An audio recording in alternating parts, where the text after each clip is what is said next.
el programa que desde la mitad del mundo pone al planeta a leer. Book 593. Con el gentil auspicio de Fondo de Cultura Económica Ecuador. GEMA, gestión empresarial de alto nivel. Muchas gracias a las marcas que auspician en la literatura en el país, que son las amigas de la literatura, y muchas gracias a ustedes por acompañarnos en este episodio de Book 593 Escuela. Hoy tenemos el gusto de tener aquí en nuestro estudio a Gabriela Ponce. Gabriela, ¿cómo estás? Muchas gracias, muy bien, muchas gracias. Gabriela, tu primera obra, Antropofagita, que ganaba este premio del Ministerio de Cultura, está agotada, imposible encontrarla en las librerías. ¿Cuándo se viene una segunda edición de ese libro? Bueno, justo te comentaba que estamos sacando una segunda edición con Doble Rostro, que es una editorial independiente. Ojalá, dada la pandemia, hemos tenido que retrasar la publicación, pero ojalá que próximamente ya el libro salga, porque ya está diagramado y está listo. Bueno, entonces vamos a estar pendientes para después leerlo, reseñarlo en el programa, y desde ya una segunda invitación para que volvamos a hablar de eso. Buenísimo. Pero hoy quisiera centrarme en Sanguínea. Ajá. Este libro, ¿cuándo lo empezaste a escribir, Sanguínea? Sanguínea, yo empecé a escribir, buena pregunta, fue una escritura bastante, digamos, episódica, dilatada. Tuvo algunos momentos, ajá. Yo creo que debe haber empezado en el 2016 aproximadamente, 2016, 2017, sí. Y se publica como 3 años después. Sí, se publica a finales del 2019. Ya. Ajá. Sanguínea es un libro muy, muy visceral, o sea, es visceral tanto las historias que se cuentan, la forma en la que vive la protagonista, su vida, y la forma en la que está usado el lenguaje, además. O sea, hay momentos en los que parece como que le vienen 3 o 4 palabras a la autora o a quien narra en la mente y las pone las 4 como diálogo, como monólogo mental. Ajá. ¿Cómo nace la idea para ti? O sea, ¿de dónde surgió esto de voy a escribir esta historia? Bueno, yo tenía algunas imágenes, yo vengo del teatro, tenía, digamos, mi trayectoria ha estado principalmente en el teatro y había escrito un libro de cuentos. En ese libro de cuentos hay un cuento que es el primero, que es Diario de una nadadora, que efectivamente es la primera exploración que yo hago con esta suerte de narración como desbocada, ¿no? Como esta narración que tú dices, como monólogo desbocado en el lenguaje, en las ideas, en las imágenes, y quedé bastante contenta con esa experiencia en particular. Y lo que pasó con Sanguínea fue que de alguna manera yo comencé a investigar precisamente en esa forma de narración, en esa forma narrativa, a partir de una serie de imágenes, pero también de una experiencia muy puntual, personal, que me llevó a también la necesidad visceral, como dices tú, de la escritura, ¿no? La escritura para mí está muy, muy cercana, muy... es una experiencia muy íntima que acompaña mucho mi vida, digamos, yo escribo diarios desde que soy muy pequeña, entonces está muy vinculada con mi experiencia de intimidad, con mi experiencia emocional. Entonces creo que atravesaba yo personalmente una crisis que me llevó a la escritura también como una forma de procesar y de sacar toda esa experiencia, y bueno, fue así un poco como salió la obra, ¿no? Un poco cargada de esa fuerza, de ese dolor, de esa crisis, de una serie de imágenes que, como te digo, me estaban acompañando, eran recurrentes y sobre las que quería detenerme, explorar. Y fue una escritura larga, como te comentaba, fue una escritura que tuvo algunos momentos. Un primer momento, paré un tiempo porque se viene un montaje, y luego un segundo momento en el que ya cerré la escritura. Hay unos cuantos temas. Tú dices ahorita de que tenías cosas que te pasaban en tu vida, que te llevan a escribir esto.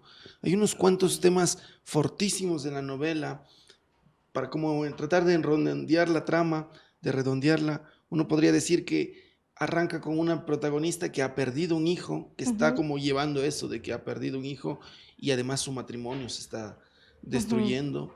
Ella todavía no se ha divorciado, pero está en ese proceso. Tiene ya otras relaciones. Y en el camino la novela, en cambio, ella se entera de que está embarazada, y la novela es después cómo lleva este proceso, ¿no? De este nuevo embarazo que le trae muchas preguntas internas, ¿no? De qué va a pasar con el niño, de qué hacer con el niño. Para ti, pero hay unos momentos de la protagonista que también va muchísimo más atrás. porque está contado desde la vista femenina, Ujú. que a veces nos es muy extraña a los hombres, aun cuando Ujú. convivamos con mujeres todo el tiempo, porque es una cosa muy de la corporalidad. Ujú. Es de la menstruación, del dolor de lo que es parir, o del dolor Ujú. de lo que es llevar un hijo dentro, pero no llevar a cabo Ujú. los 9 meses del embarazo. Ujú. Y ella recuerda a la protagonista un momento desde muy niña, cuando le veía a su mamá orinar Ujú. con las toallas higiénicas Ujú. y como Ujú. verlas manchadas, ver la sangre, como ese presagio de lo que va a venirle después a su propio Ajá. cuerpo. Ajá. ¿Esas imágenes tú las tenías desde antes o te surgen como escribiendo esta novela? Ambas cosas. Creo que, por ejemplo, esta imagen específica que tú mencionas, ¿no? Así habían algunas imágenes que estaban, digamos, sedimentadas, que estaban ahí en mí.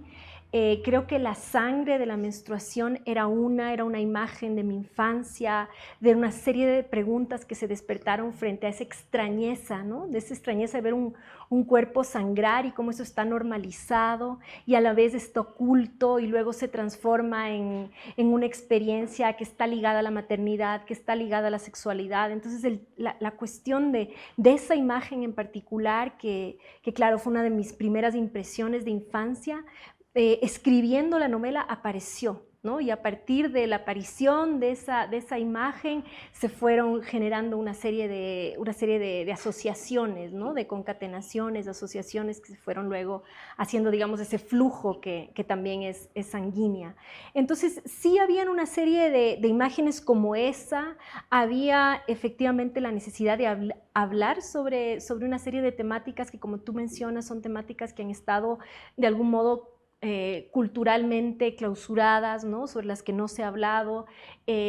También creo que las voces de las mujeres en ese sentido precisamente plantean, exponen una serie de temáticas que no necesariamente han sido las de la literatura oficial, digamos, o de la literatura tradicionalmente masculina.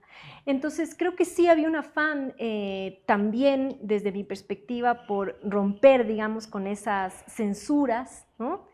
Y atreverme y darme la licencia de hablar sobre una serie de temáticas muy relativas al cuerpo que para mí eran urgentes nombrar, enunciar. Entonces, sí, ahí están todos esos temas que tú mencionas, también la maternidad, que creo que es un tema súper complejo, ¿no? También culturalmente, como la maternidad es un mandato también para la mujer, para que lo viva de un modo muy determinado, y cuando vives la maternidad es otra cosa, y hay muchas maternidades, efectivamente hay maternidades que no se, que no, finalmente no se materializan en el hijo, pero que tú las vives igual. Entonces sí, me interesaba mucho ese universo, esa exploración, esa posibilidad de meterme ahí en ese territorio corporal, ¿no? Y femenino. ¿Y cuáles son las herramientas que usas para distanciarte? Porque yo entiendo que a muchos nos pasa de que escribimos diarios, escribimos monólogos internos sin ser escritores por esta necesidad de evocar tus sentimientos. Pero la literatura, si uno hiciera eso, o sea, si el autor votara lo suyo y no le interesara a nadie más, no pegaría el libro. Mm. Pero está claro de que hay un proceso ya cerebral, a pesar de que todo parece como una explosión de sangre, es Ajá. evidente de que hay un proceso cerebral. Ujú. Y tú me dices ahora de que tienes una carga fortísima autobiográfica. ¿Cómo lograr superar eso? Porque Mm. supongo que eso a la vez te hace tener momentos en los que no quieres hablar de eso, o tener momentos en los que te explayas, pero para la narrativa no puede ser no muy interesante. Ujú. Sí, es muy importante lo que preguntas, ¿no? Yo te diría que en principio lo que yo hago es sí una escritura sin censura, ¿no? Una escritura en la que yo efectivamente me permito lanzarme con todo y ver hacia dónde me lleva ese flujo, esa necesidad que es muy visceral y que es una necesidad que se vuelve urgente, ¿no? Y después sí empieza un proceso tal vez mucho más, yo creo que igual siempre es un proceso racional, emocional, es un proceso complejo la escritura, pero sí empieza luego un proceso de edición, de trabajo en el texto, de observar. Para mí es muy importante el ritmo, yo hago lecturas en voz alta y ahí voy distinguiendo quizá cuál es el material que no necesariamente es un material que tensiona, que genera interés narrativo, etcétera. Entonces sí se viene un proceso, digamos, de trabajo sobre el texto que es muy exhaustivo. Y ahí es cuando también ya toda esa experiencia, digamos, que es autobiográfica efectivamente, pero que ya está contaminada de la ficción, porque ya el rato que se hace escritura, ya estás escribiendo para alguien, ya estás imaginando un lector, ya estás generando una tensión dramática, muchas veces en mi caso particularmente, porque también pienso desde ahí, desde la acción dramática. Entonces sí creo que ese desboque se va, digamos, yo no diría controlando, pero se va podando, se va estructurando y se va trabajando sobre ese lenguaje para que finalmente sea lo que es, como dices tú, ¿no? Ya un trabajo que tiene la intención de compartirse con otros. En la novela al final ella los nombra, o mejor dicho, nombra unos nombres que explica que son los hombres que se aparecen en su vida, pero durante la novela no se los nombra, son iniciales. Esto es otra forma de como quitarle poder al mundo masculino. ¿Por qué se debe esto? No, yo siento que sobre todo también un juego que a mí me interesa de alguna manera, un guiño, digamos, a esta relación entre la ficción y la realidad, ¿no? Entre un poco esta cuestión de estos nombres que efectivamente juegan en un terreno de la realidad, pero que a su vez ya están ficcionalizados, ¿no? Entonces, como siento que es más una estrategia para tensar esa relación precisamente que muchas veces se establece o que solemos establecer tan rígida entre lo que es ficción y lo que es realidad, y más bien siento que esos dos territorios son dos territorios que son bastante contaminados, ¿no? Bastante liminales, etcétera, liminales, perdón. Entonces, en ese sentido, sí, es como jugar en esos dos territorios y por ahí ese gesto final de ya plantear unos nombres, digamos, que nos remiten a un universo mucho más real, ¿no? Hablábamos al inicio de Antropofagita, tu primera obra, y justo mencionábamos de que esa edición premiada, cuando uno busca la obra en que Gabriela Ponce sale a la luz, recibe este premio, la crítica literaria, etcétera, etcétera, pero en las librerías no está, por la mala distribución editorial y otros temas que no vienen al caso. Pero aquí quiero hablarte del lado positivo, porque a Sanguínea, a más del texto poderoso que le acompaña, por suerte, es obvio de que tiene una gran editorial detrás. Desde la presentación del libro que tenemos aquí, cómo la portada te evoca, te ayuda a contar la historia que tienes, la distribución que ha tenido el libro, ya por eso ha presentado una segunda edición, supongo que se viene la tercera, entiendo. ¿Cómo nos puedes hablar de Severo? ¿Cómo diste con Severo y cómo ha sido esa experiencia?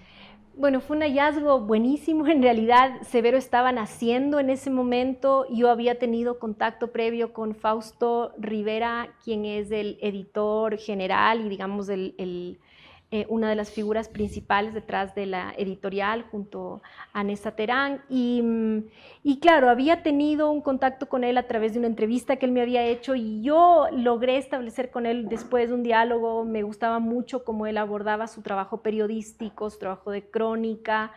Entonces, cuando me comentó que estaba con la idea de la editorial, le dije, bueno, te voy a pasar un texto que tengo. Es un texto que siempre yo estoy muy insegura sobre lo que escribo, no sé si va a funcionar. Yo lo sentía también con esta carga de una sexualidad muy explícita, una serie de elementos que, no sé, me parecía que de pronto podían ser en alguna medida no sé si problemáticos, pero yo tenía que encontrar una editorial que tenga también la voluntad de lanzarse conmigo en esa aventura.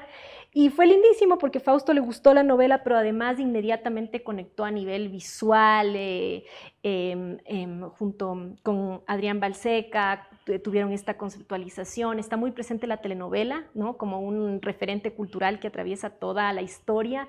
Entonces, la portada es una escena de una telenovela que está presente en la obra. Entonces, hubo una conexión bien importante porque yo siento que ellos también tienen mucho cuidado con el objeto libro, le dan mucho valor a las imágenes, a toda la parte visual, y a mí eso me parece fundamental, ¿no? Entonces creo que hicimos una súper buena conexión y fue un hallazgo porque es una editorial que cuida muchísimo el trabajo del autor y el trabajo del texto, ¿no? Lo que está. Y creo que, bueno, también ya las publicaciones posteriores de Severo también dan cuenta de eso, ¿no? De cómo ha mantenido esa línea de trabajo. Entonces sí, fue una suerte, hicimos una segunda edición, luego la novela también se publicó en España y efectivamente estamos pensando ojalá ya en la tercera próximamente.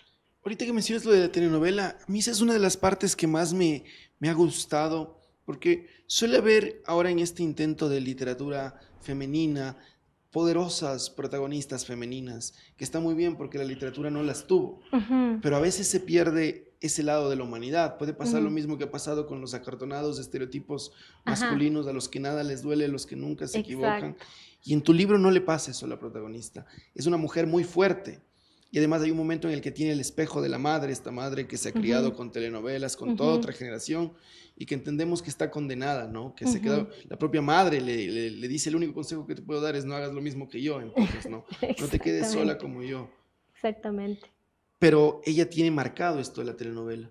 Por eso cuando está rota, que es como el paréntesis de la novela, entre que ella recupera sus fuerzas del un lado y el otro, al final lo que hace es una decisión que muestra de que ha recuperado fuerzas, pero en el intermedio es débil y ella lo reconoce y ve la telenovela en la que ella se imaginaba de niña que estaba con la fiera, con el protagonista y dice, ese es mi estereotipo de hombre y por eso los busca y por eso un poco es siempre llevada, ¿no? Siempre se deja hacer lo que los otros quieren, se acomoda.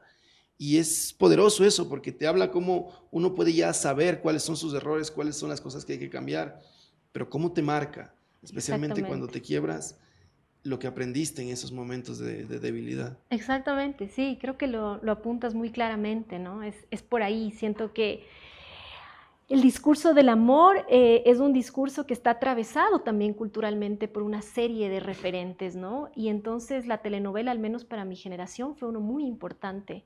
Y efectivamente luego uno toma distancia crítica frente a ese discurso, pero no lo abandona realmente. Uno está muy marcada por esa configuración de la relación afectiva, ¿no?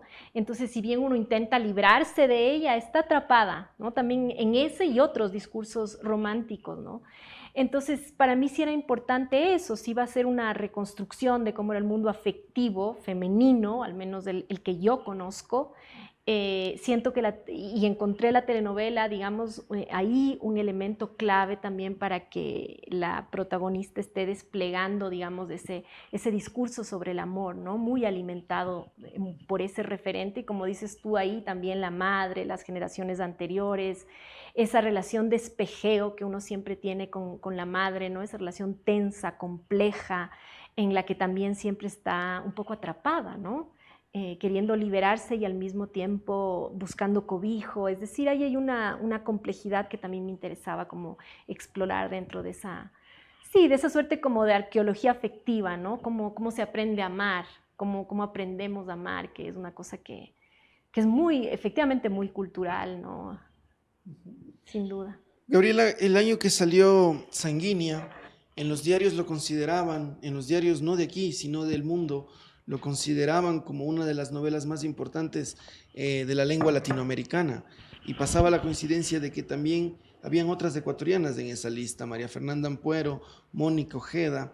Se habla ahorita incluso de el inicio de un boom literario ecuatoriano dirigido por mujeres, en el que las representantes son mujeres. ¿Tú lo consideras así? ¿Tú cómo ves ser parte con tus colegas?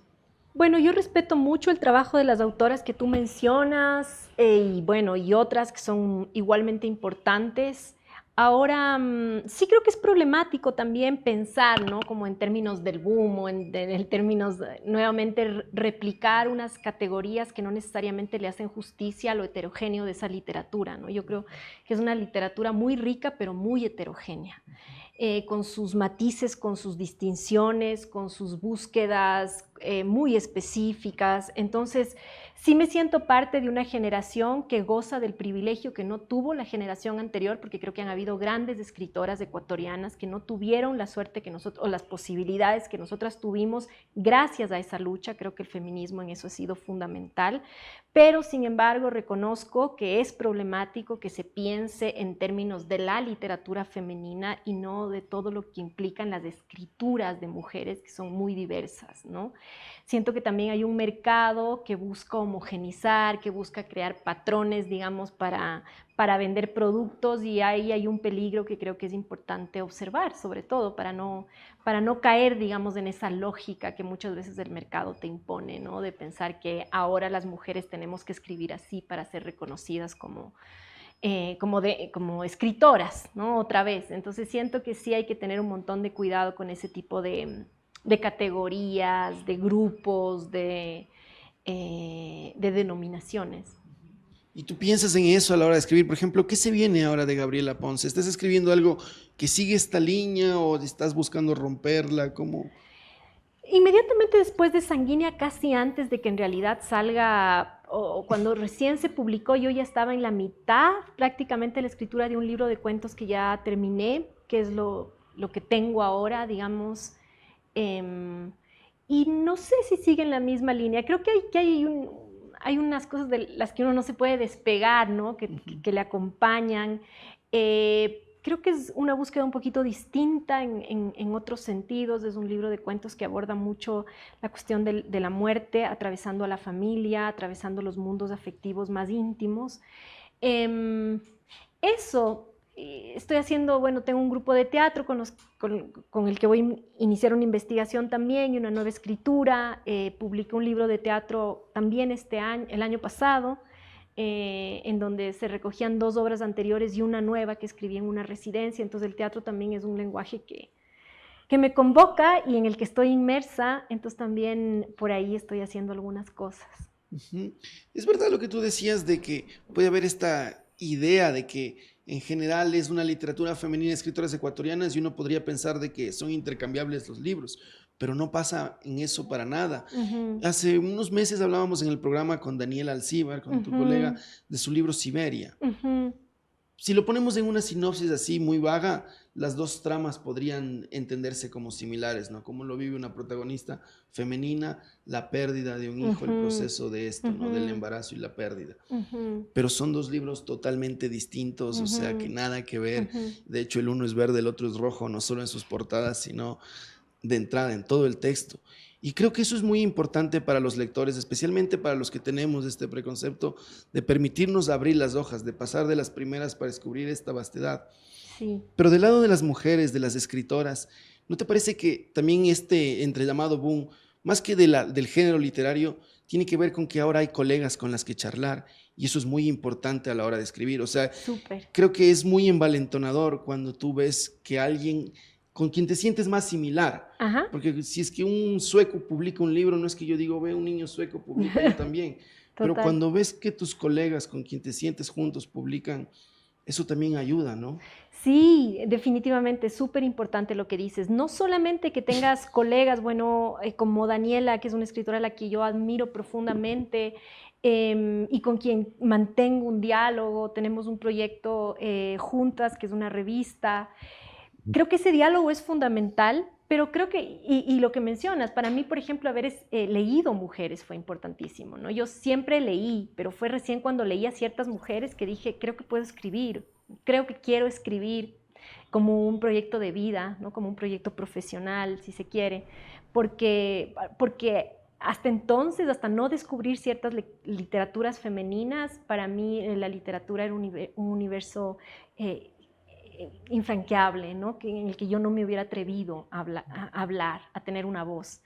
Y claro, cuando leí ciertos libros fue, creo que esto podría escribir, creo que algo así podría escribir, creo que me siento identificada con esto, me siento cercana, me siento afectada de un modo muy distinto a cuando leí estas grandes, épicas novelas, ¿no? Con las que yo no admiraba, pero no necesariamente conectaba afectivamente, no me sentía, ¿no? Escritora leyendo. Entonces sí creo que en ese sentido no solo el tener colegas con las que ahora escribo, sino también haber tenido estas antecesoras, digamos, de estas otras mujeres que estuvieron antes y que escribieron y que publicaron, y encontrarme con su literatura fue para mí fundamental.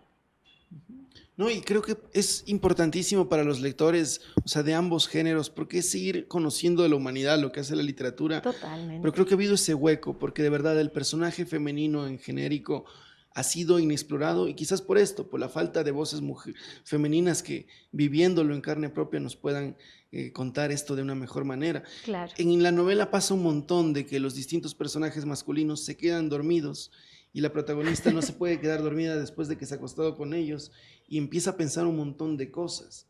Y a mí me venía a la mente, o sea, como hombre, y digo, aun cuando uno siente que conoce a sus parejas, o sea, nunca había tenido como conciencia de todo lo que puede pasar en eso de cuando tú a la mañana siguiente dices, oye, ¿te quedaste dormida igual que yo? No, un ratito más me quedé pensando, porque aquí lo pones en 5 o 6 páginas, todo ese mundo que puede pasar.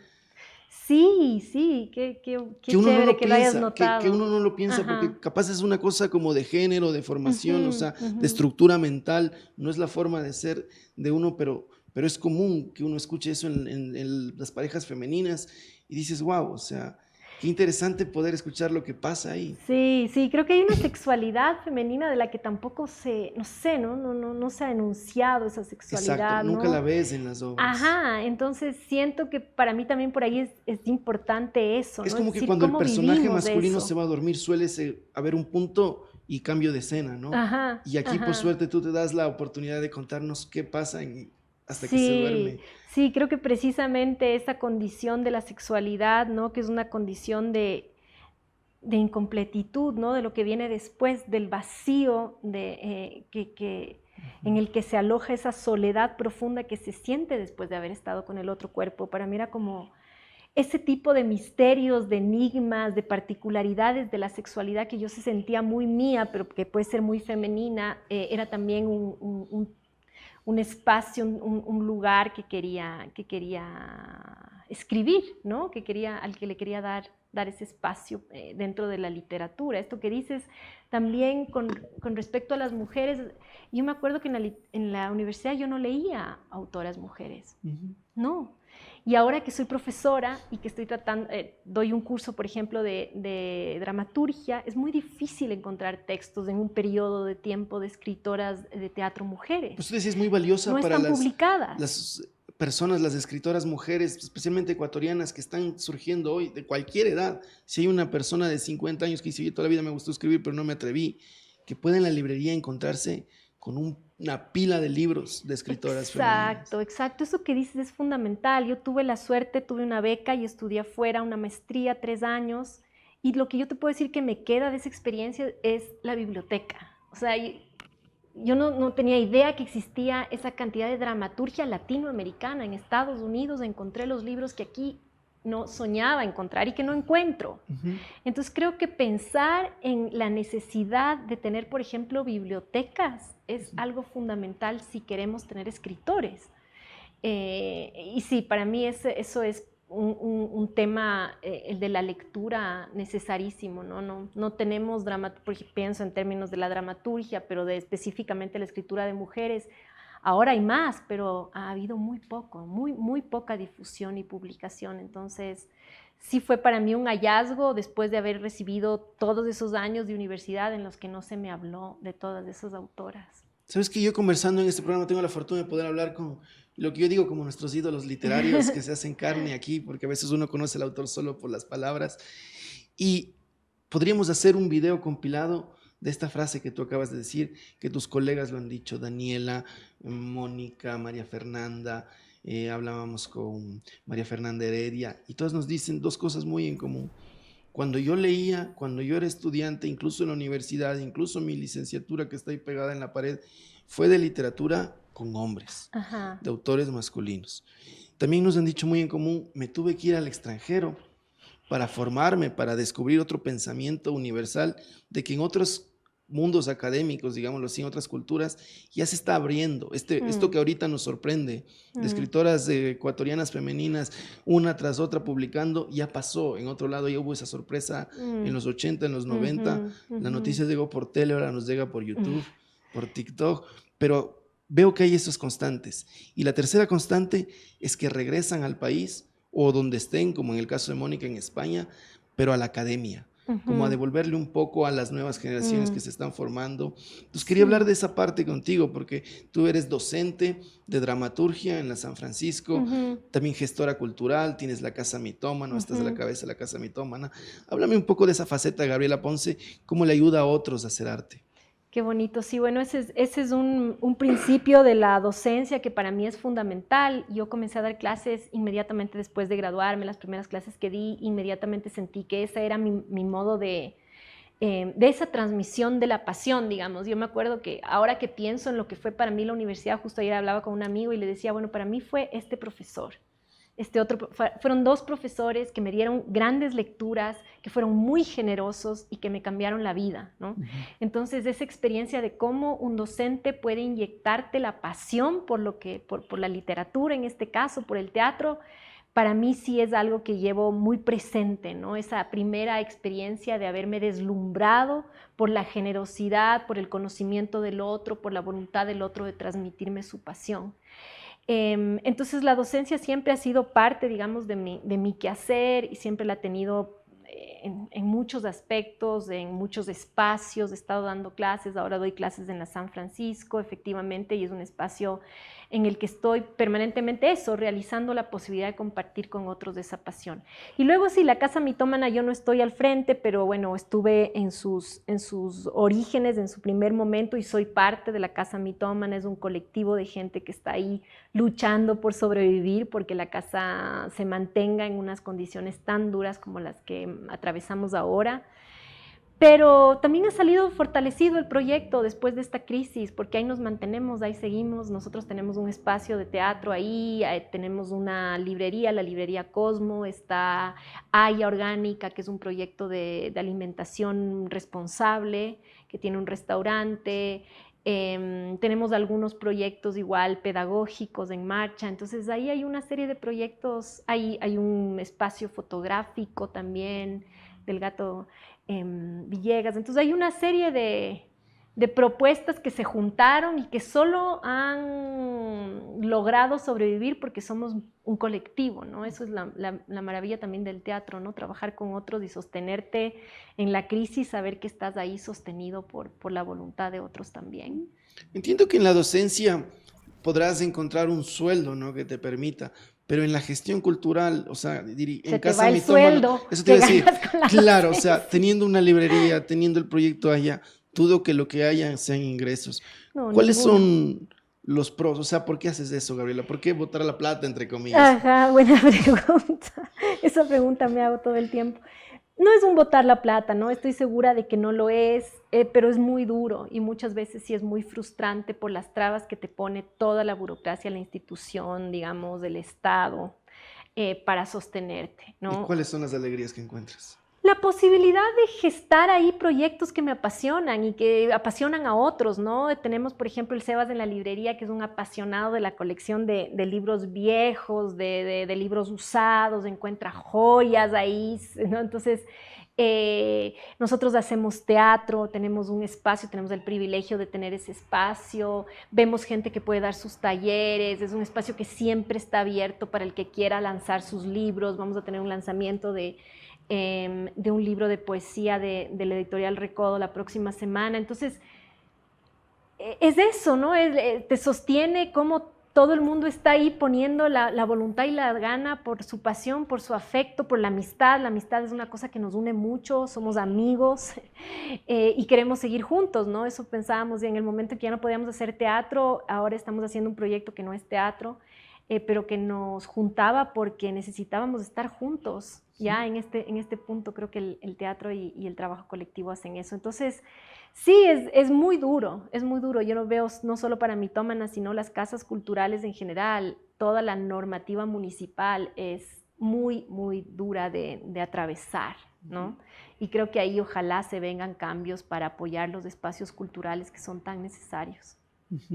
O sea, es un lugar como el que te hubiera gustado tener en el barrio de niña, ¿no? Al lado del barrio. Sí, sí, claro. Y yo justo el otro día también pensaba en eso. La dramaturgia argentina a mí me llama mucho la atención porque es una dramaturgia con una tradición increíble, pero además muy prolífica y mucho. O sea, tú vas a una librería argentina y tienes toda una sección inmensa de dramaturgia argentina contemporánea.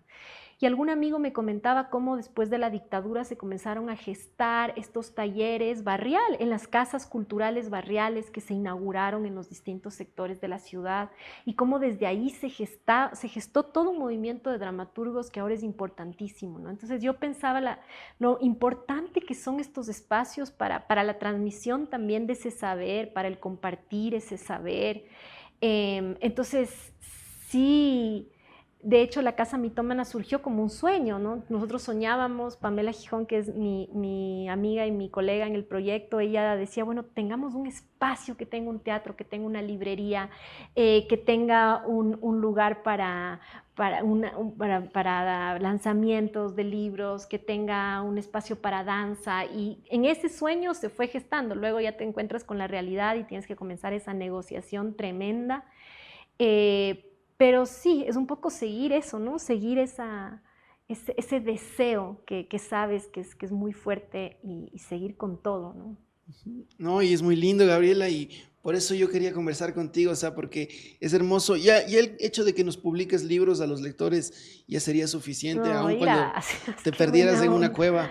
Pero me encanta porque los artistas ecuatorianos veo que en común hay una línea muy común de que como saben la realidad de la que se viene, lejos de desentenderse, están haciendo acciones y lejos de lo público, ¿no? La ministra, por ejemplo, el actual Ministerio de Cultura ha ofrecido un teatro en cada barrio, ¿no? Este concepto de que el teatro vuelva a los vecindarios, lo que tú proponías, ojalá pase así, Ojalá. pero lejos de esperar lo que sea así desde las altas cúpulas, es hermoso que surjan estos procesos barriales de verdad, casas mitómanas por doquier, para que... Ojalá. Sí, sí, sí, hay que apostarle con todo a eso, ¿no? A esos proyectos autogestionados. Ahora, es imposible que vivan sin, digamos, una alianza estratégica con el Estado, porque no son efectivamente rentables, porque es muy duro pensarles como empresas, como... Entonces, de ahí tienes que negociar y comienzas a hacer una serie a sacrificar una serie de cosas justamente para poder volverte rentable, y por eso no es deseable, por eso siento que sí tiene que ser una política pública la que acompañe cualquier proceso que surja de la sociedad civil, pero que tenga un acompañamiento, que por lo menos te dejen hacer, que no te pongan trabas, que es lo que pasa aquí, ¿no? Que no solo no te apoyan, sino que cuando haces te clausuran, te piden un montón de permisos, ¿no? Nosotros hemos tenido que invertir una estupidez en cuestiones que son de risa, ¿no? Dices, no puedo creer, porque los bomberos te hacen esta exigencia, el municipio, es como... No, es eso, ¿no? Es poner trabas para que eso no pase. Entonces es muy grave. Sí, o sea, simplificar los procesos burocráticos está Sería claro un que... favor, o sea, sería un favor inmenso, porque ya con eso ya se agilita y se dinamiza un montón. Ujú. Gabriela, para finalizar, esta es una pregunta que decimos como de las infaltables de la casa, pero no se lo hacemos a todo mundo. Es verdad que hay algunos autores con los que resulta difícil hablar de los colegas, pero veo que eso es casi la excepción a la regla en realidad. Y aprovechando que he visto esa generosidad, que trabajas muy junto con tus colegas, ¿nos puedes hablar de otros autores ecuatorianos a los que valga la pena mencionar para que los lectores que capaz no los conocen, que conocen a Gabriela, los puedan descubrir? Me pasa mucho que me dicen, no quiero mencionar a unos porque se me van a otros, y yo siempre les digo, es mejor mencionarlos. Porque yo creo que eso es lo que tienen otras culturas extranjeras de positivo para copiar e imitar, que no temen autonombrarse y citar a sus colegas y a sus compañeritos, y eso lo saca a la luz. Entonces, ¿nos puedes hablar de otros autores ecuatorianos?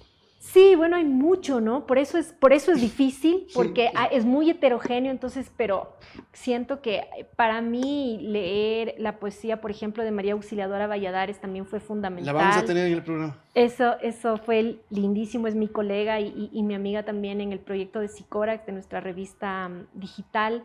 A la misma Daniela Alcíbar, a mí me parece una escritora impecable, lúcida. Siento que también hay poetas, otra poeta que presenté un libro hace un tiempo que se llama Gabriela Vargas, que también deberías de invitarle porque es genial, es una poesía que a mí me afectó muchísimo. Está Andrés Cadena, que es un gran cuentista, está Sebastián Oña, que tiene un libro que es fabuloso, está Esteban Mayorga, creo que hay algunos que son muy, muy buenos, que están publicados acá en editoriales independientes en su mayoría y que también están publicados afuera. Ujú. Y eso es importante lo que tú dices, ¿no? Están publicados acá, luego son publicados afuera y nos ha pasado muchísimo, como con tu propia obra, Antropofagita, nos la perdemos. Hay que esperar a que surjan editoriales. Por suerte surgió aquí Severo, ¿no?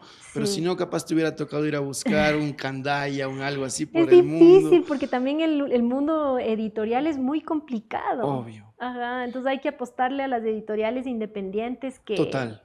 que están también fortaleciéndose y que también están saliendo algunos proyectos, ¿no? Te hablaba de Recodo, que es un proyecto que está ahora comenzando, que es una revista y que ahora está comenzando con su primer título ya, su primera publicación, y creo que esos son los proyectos a los que uno tiene que estar muy atento, ¿no? Porque ahí pasan cosas muy interesantes. No, y es importante que como lectores, la audiencia, sepamos de esto. O sea, capaz antes había la idea de que si me voy a esa librería chiquita no hay más que un solo libro. Pero ahora en las editoriales, o sea, si vas a Severo, no es que te llevas solo Sanguínea, sino que sales con 4 o 5 de autores ecuatorianos. Sí. Y pasa en Turbina, en Doble Rostro, en todas las que se me Turbina, por escapan. ejemplo. Pero todos estos autores que tú mencionabas, yo iba viendo ahorita las portadas de sus libros y están al lado de 2, 3 otros colegas ecuatorianos. Entonces se está publicando, es ahora la hora de leer, creo yo. Sí, totalmente, y de darle eso que tú dices, ese voto de confianza, ¿no? Muchas veces uno va a la librería y va a la sección internacional, o a ciertos autores que ya ha oído, pregunta por los más vendidos, y si tú vas a la sección de literatura ecuatoriana, ya hay mucho, y hay mucha variedad, hay novelistas, hay grandes poetas, entonces creo que también el público tiene que tener esa apertura, ¿no? Esa voluntad de reconocer que aquí se están gestando cosas también que valen mucho la pena. Sí, Gabriela, yo sé que muchas de tus lectoras, muchas madres, muchas mujeres, incluso hombres, esposos, parejas, como te digo, el libro te ayuda a comprender el mundo femenino desde viéndolo como un hombre increíble, así que vale la pena leer. Y más si es que tu pareja está embarazada, si es que has tenido a alguien cercano que le ha pasado esto, a veces uno siente que acompaña, pero leyendo esto te das cuenta que lo mejor que puedes hacer a veces es desaparecer. Leerte una especie de esta literatura para que entiendas cómo reaparecer de una verdadera forma positiva. Qué bacán, ojalá que así sea. Sé que mucha gente va a querer conseguir un ejemplar. Nosotros vamos a hacer un sorteo para que un afortunado lector o lectora se lo lleve. Buenísimo. Y te voy a pedir ahorita que ya cortemos para que nos regales una firmita, cosa que se vaya con una dedicatoria, aparece ganador anónimo, ganadora. Perfecto, de la buenísimo. Muchísimas gracias, gusto. Gabriela, y gracias, te invito a cerrar el programa. Haga una última palabra que le quieras dar a tus lectores y al público en general que ama la lectura y que se está motivando cada día a leer más y leer desde aquí, desde la mitad del mundo, a los nuestros. Sí, muchísimas gracias. Este tipo de programas también son fundamentales. Estoy fascinada con haber venido y haber tenido esta conversación. Es importantísimo que se difunda, que haya este tipo de espacios de difusión y de conversación. Y sí, que le apostemos a la literatura ecuatoriana, que le demos ese chance, que investiguemos, que encontremos cuáles son los autores que dialogan con nosotros. Y eso, muchísimas gracias. Y a estudiar, ¿no? Antes había eso de no te vayas a ser escritor, no te vayas a ser... Sí. A mí me dijeron eso, yo soy cineasta. ¿Ya? Y hasta ahora estoy en la duda, no estoy intentando de que cambien ese parecer de mis papás, que con esto ojalá salga, pero... Qué excelente, no tienes que lanzarte a escribir nomás. No, sí, y pienso que hay que aprovechar porque ahora ya se puede estudiar aquí, ya no hay ese caso de que te tienes que ir, también porque ya vas hasta Cumbayá y está Gabriela Ponce para enseñarte dramaturgia. Oh, muchas gracias, qué amable. Sí, creo que esa voluntad de la escritura, como te decía que antes uno la sentía tan lejana, se ha acercado a nosotros, ¿no? Y creo que eso es parte de este boom que tú llamas, es el hecho de que ya nos sentimos también con la voluntad y la capacidad de escribir, así que creo que es algo que hay que hacer. Y quiero acabar agradeciendo también a las marcas privadas, a las instituciones que se están arriesgando a esto, ¿no? Que como saben, no da plata, pero da una riqueza intelectual, cultural, nos genera una mejor sociedad para todos, porque personas que leen son siempre más interesantes para conversar, para vivir al lado, y entonces muchas gracias a esas marcas, a esos amigos de la literatura en el Ecuador, a todos ustedes por acompañarnos allá, y Gabriela ya está pendiente para cuando salga Antropofagita, leérnosla y volver a charlar contigo. Total, con todo el gusto. Muchísimas gracias. Hasta luego y recuerden que esto es Book 593, el programa que desde la mitad del mundo pone al planeta a leer. Con el gentil auspicio de Fondo de Cultura Económica Ecuador, GEMA, Gestión Empresarial de Alto Nivel. El programa que desde la mitad del mundo pone al planeta a leer. Book 593.